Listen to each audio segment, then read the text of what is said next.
I'm finally gonna do the Pixar book tag. I got tagged in this about 21 million years ago, but I'm getting around to it, you know, better late than never.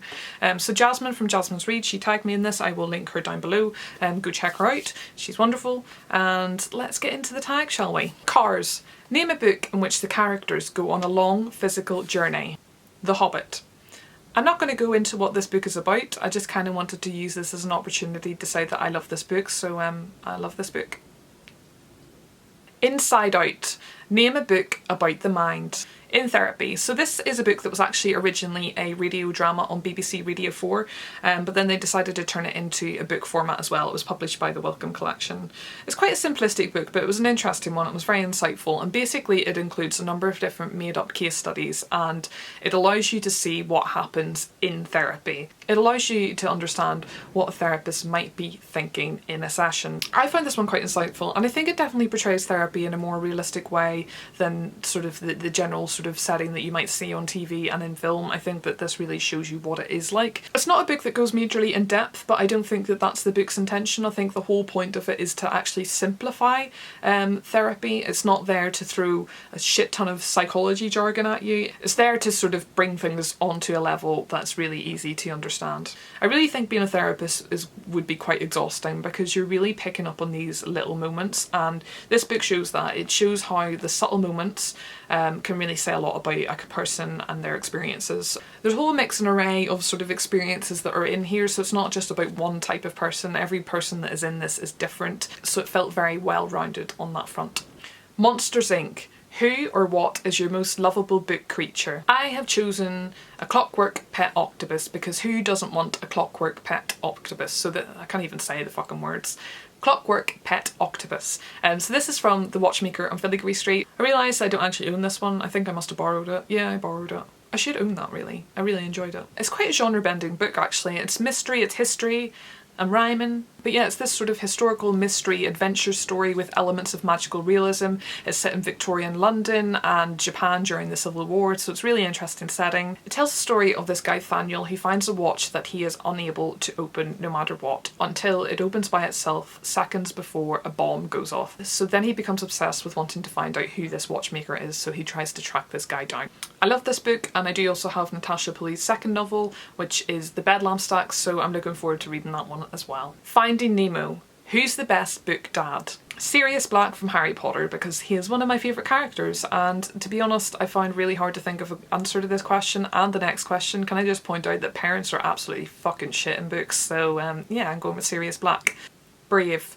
Who's the best book mum? Like I said, parents are shit, but for this one I've decided to go with Miss Honey from Matilda. I love this book, and coming up with this answer, it took me ages and ages and ages, and then because I chose Sirius Black, I was kind of thinking of parents that aren't necessarily like blood related, and then I started to think about Miss Honey from Matilda, and I love Matilda. I love the book, love the film. I don't have the book here. I'm pretty certain that's in my mum's house in Northern Ireland, but I do have it, and actually thinking about it, I would love to reread that because I haven't read that for like ever. But yeah, Miss Honey, she's supportive, she's encouraging, she's a great mentor and eventually mother to Matilda. Oh my goodness, I need to watch this film, I need to read this book. Oh, the nostalgia. Toy Story. A book from your childhood you think everyone should read. I'm struggling with this one. Artemis Fowl? A series of unfortunate events. Oh my goodness. Duck in Trouble. I think that's what it's called. Okay, I don't give a fuck. I know this is a board book for like 2-year-olds, but it's bloody brilliant. Who doesn't want to read a book about farm animals in which you flick through it and there's a little yellow duck that hides and you have to go and find it? It's bloody brilliant. I don't even care. It's fucking cracker.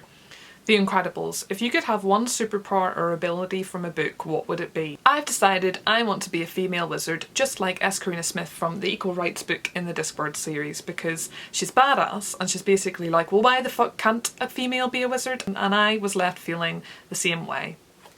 Fuck this witch nonsense, I want to be a wizard. Whilst recording this, I have just been notified that one of the books that I have ordered has come in. Yay! When I go to work tomorrow, I'm going to be buying some books. Back to the tag. Up. The last book that made you cry. This block of yellow made me cry. So that is Sarah Women's Tin Man. It was just... This one just got me right in the feels. It got me in the heart. It got me in my soul, it got me in my brain, it got me up my nose, it got me in between my toes. I could go on and on and on. But I'll cry too much if I talk about it. But I will say, nothing has ever made me cry quite as much as when Dobby dies. Just saying. Ratatouille, name a fictional food that you would love to eat.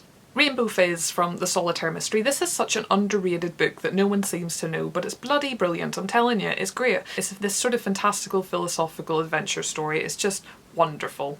Very thought-provoking, but very fun at the same time. And there's this drink in it that has got this sort of mysterious, undefinable taste. And who doesn't want to drink something that's mysterious and undefinable? Give me it. I want to drink it. Coco, a book with an international setting. The Fisherman. So this was shortlisted for the Man Booker Prize in 2015. Oh my goodness, that feels like a lifetime ago.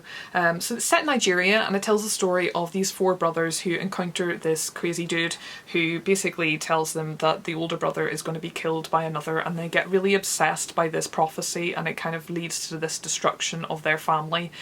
So it's a really interesting story, but let me tell you, the writing in this is just fucking awesome. It's just so descriptive, it's so beautiful to read. Oh my god, it's so sublime. It's got this sort of folklore feeling, but it's got this sort of modern coding to it and it works really well. It's a tender, moving, brilliantly written, page-turning book. I just thoroughly enjoyed this one and I really enjoyed the setting of it as well. So there you go, that's the Pixar book tag. I think this was such a fun tag. So Matt over at This Is Me, he originally created this and I think it's such a brilliant tag, so well done to you. So I'm going to link his channel down before, as well as Jasmine who tagged me in this, and if I decide to tag anyone I'll put you in the description box